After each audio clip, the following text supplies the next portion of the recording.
For some who are in touch with me regularly, especially just through social media and emails, you would have known that just before my big event prana sessions, I was really sick, and I was just going to share it with you because it's something that's not really talked about that much. And yeah, so in March, I found out that I was pregnant, and this was after, you know, um, like not really knowing whether I could fall pregnant or younger. I had, quite a few problems there. Like I had my ovaries and fallopian tubes were covered in cysts. I didn't have a period for 6 or 7 years. I was actually told by a GP that I probably wouldn't be able to conceive, and that was kind of the beginning of my yoga journey. Yes, like I didn't even think that I wanted children.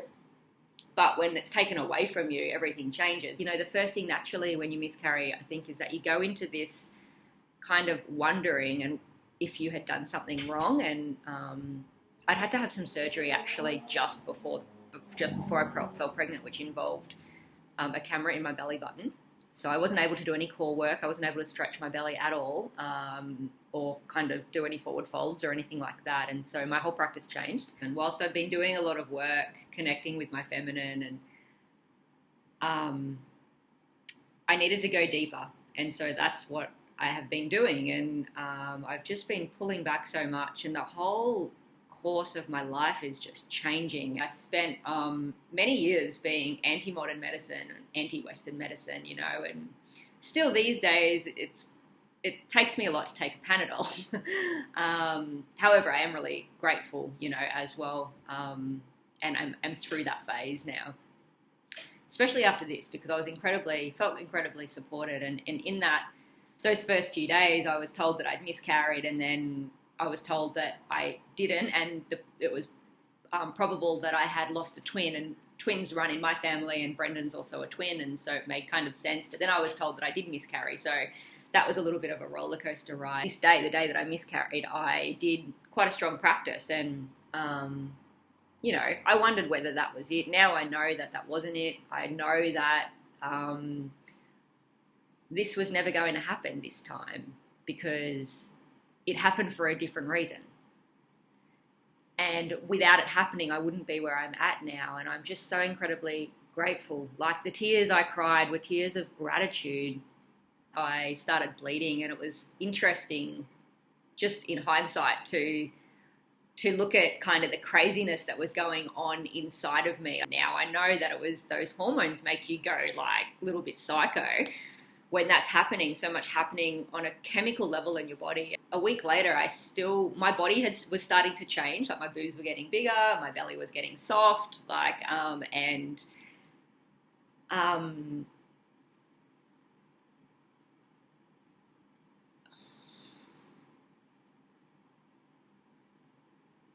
yeah, I felt like I was still pregnant. So I went in to have another scan. My body was still holding on to the sac, basically. So the doctor sent me away with some tablets, and he told me that I needed to, have a couple of days off because it could be quite painful, and, you're bleeding and stuff. So I waited for a couple of days until I had some space in my life, and then I started to take these tablets. And actually, the first one, normally you need to take 3 or 4 before anything starts to happen. And so I took my first one just before a private, and during the private I started to bleed. So I had to tell them what was going on and leave and go home and allow the process to unfold. It was really painful. I have a very high pain threshold, but the cramping that went on for the next, many hours was really intense. Like, I wasn't able to do a whole lot. Brendan actually came home from work and, just fed me and made sure I had water and all of that, because I was just in bed and bleeding a lot. And yeah, it looked like that this miscarriage was happening. So that was that. And a week later, I was still having this all day morning sickness. From morning till night, I felt like shit. So, like, nauseous, and just, it actually feels like a really, really bad hangover. And I've had a few of those in my time. I went into the specialist to find out why this was happening and why I still felt pregnant. And he did a scan, and the sac had doubled in size. And so my body was thinking that I was pregnant. And because I'd only taken one tablet, the doctor, he said that I could go home and take them again, or I could just go straight into have surgery, have a curette. And I'm really, anaesthetic doesn't work for me. It makes me really sick. And so I went back home with these tablets, and I was meant to be going on holiday to Sydney with Brendan, who was working down there, and I was like, I'll just come down and do it in the hotel room. Anyway, Brendan completely talked me out of it, which was a good idea. At the time, I was really resisting it because I didn't want to do it on my own, and I also didn't want to have to call on anybody else. I didn't want anyone to see me like that, judging on how I was the week before. The last thing I wanted was for people to be around me, anybody to be around me, except for Brendan. You know, it started to happen again. I started to bleed heavily and cramp. It wasn't as bad as the first time, the week beforehand, but I think I kind of mentally prepared myself as well. That big event, Prana Sessions, on in a week, and I knew that I didn't want to be dealing with this still next week during the preparation, and so I rang up the doctor the next day and said to him that I needed to come in and have another scan to see where it was all at. It's like vaginal scans, it was actually really intrusive, and the placenta had passed, but there was a lot of clotting and stuff inside, and so I had to go and have surgery. I had a curette where they put you under, and I guess they kind of scrape and vacuum everything out. And the bleeding and the cramping is meant to stop after a few days, but still a week later, the day of the event, I was in bed until midday. At 2 o'clock, I had to go and open the doors, and that was the first time that the planning kind of started 2 hours before the event. I really didn't want to postpone it because I just wanted to get it out of the way, basically, which is a shame, but that's just where I was at. I was just still having all-day morning sickness. Literally, when I was up the front, you know, in front of like 140 people or something, thanking everybody involved, I was hanging off the stage because I was still bleeding and I was still in pain, you know. I was dosed up on medication just to like kind of pull me through. I just felt like shit, you know, and that's okay. Like, I'm aware that that's okay to feel like shit, and I still hadn't been able to stop yet to process kind of what had been going on. And, you know, all my crew were really supportive. They knew exactly what was going on, and it really made me actually realise that I don't need to micromanage these events, which is basically what I've been doing.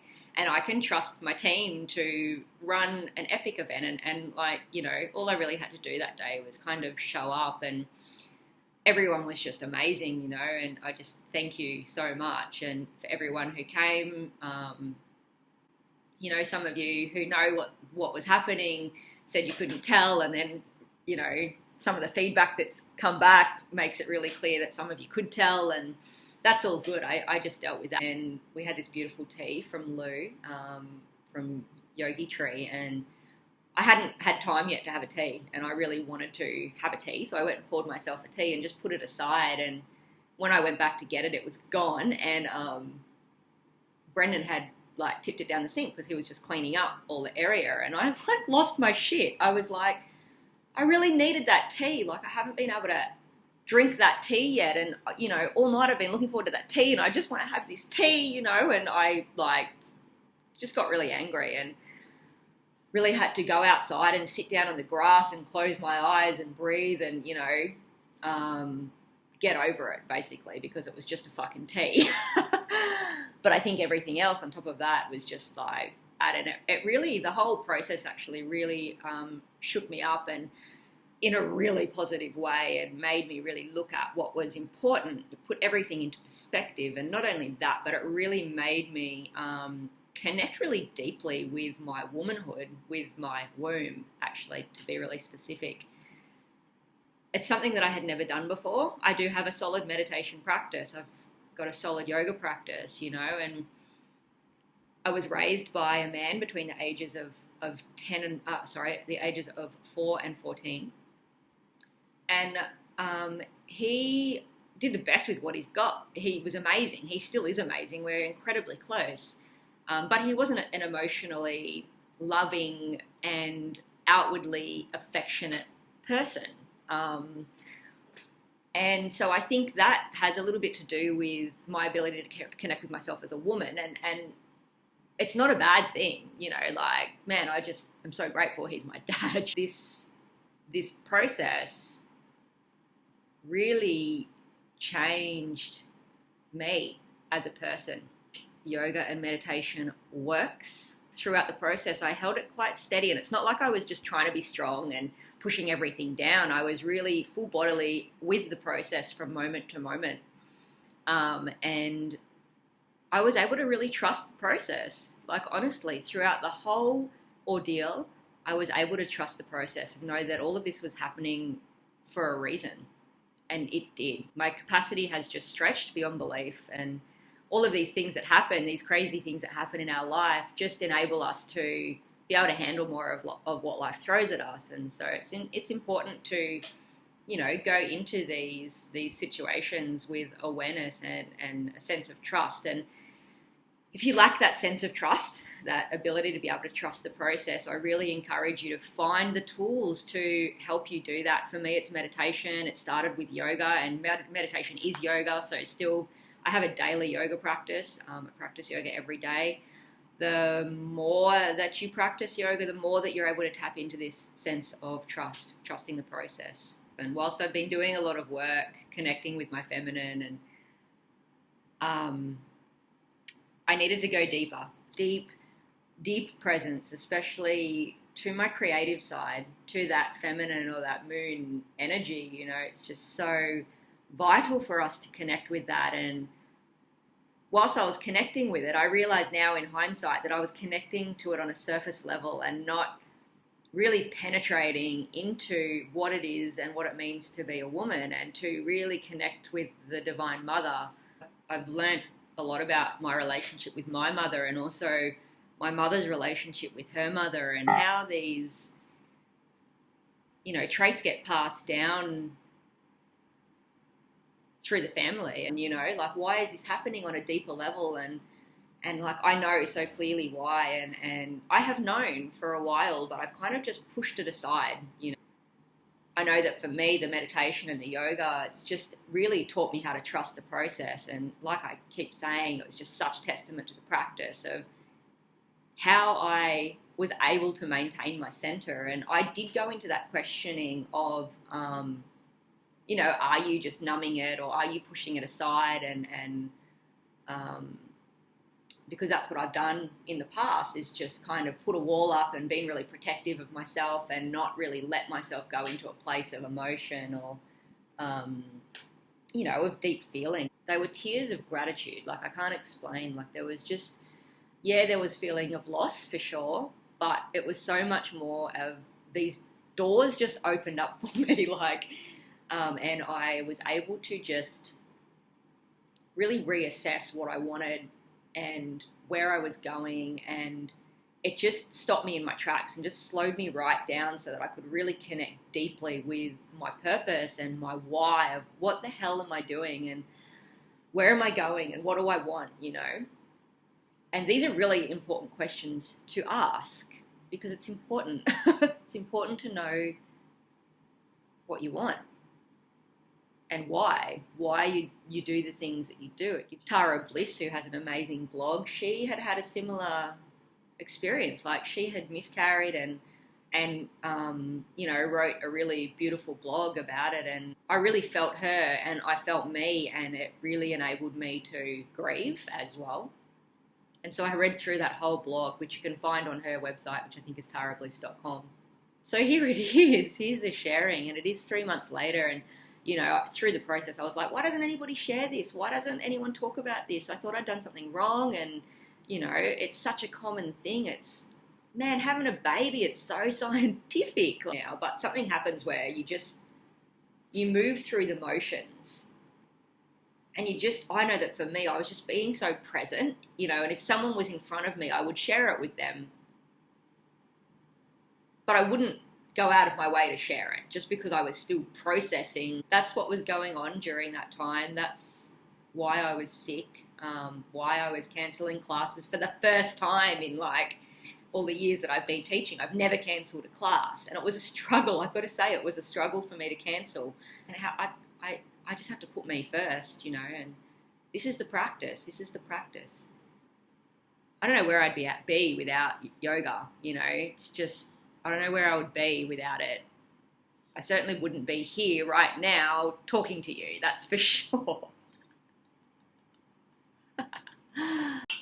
It really taught me how to love myself more. I don't think I've ever loved myself so much as I do now. I don't think I've really, I don't know, the work's been really deep and I'm just so grateful. I just can't even tell you how grateful. It just seems like such an understatement. And so fill your cup. Fill it first. And do whatever you need to do to figure out how to be in a constant state of trust. Trusting the process, honestly, is the best gift I have been given. And for me, it comes from my daily practice, from being really committed and not in a rigid way. It's because it's what I love to do. Like, I love my practice. Sometimes it's really hard and sometimes it's not hard, but we stop labeling it and we just start to see it how it is. You know, when we really sit with ourselves, we start to understand ourselves on such a deep level. It's so profound, you know, and it's just so worth it. It is so worth it. It's vital. Yes, yes it is. Except this picture wigs me out a little bit.